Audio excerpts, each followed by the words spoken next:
Today we are going to demonstrate small plumbing repair jobs in the kitchen and bathroom. You may find your faucet has started a leak.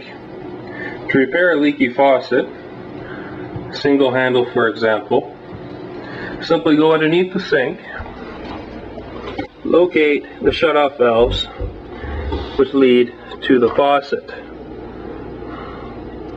Turn them off, hot and cold. Then relieve the head pressure on the faucet by opening the faucet. Once you have done that, simply remove the cap off the top of the faucet, undo this screw, remove the handle, and the cartridge will be exposed. You can pull out the clip off the side, then remove the cartridge. Installing the new cartridge is simply done in reverse.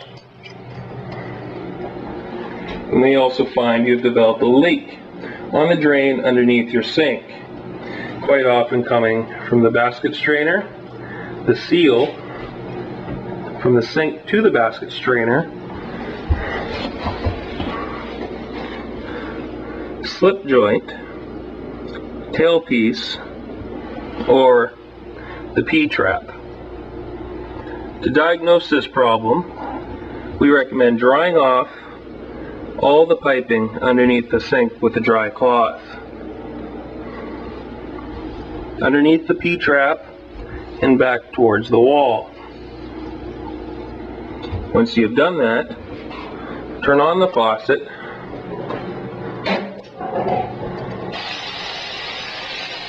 and hold your hand at a high point on the drain line. Work your way down the faucet, down the drain pipe, until you feel the moisture. Dry it off with a dry rag and feel again and work your way up. You can easily diagnose where the water drip may be occurring.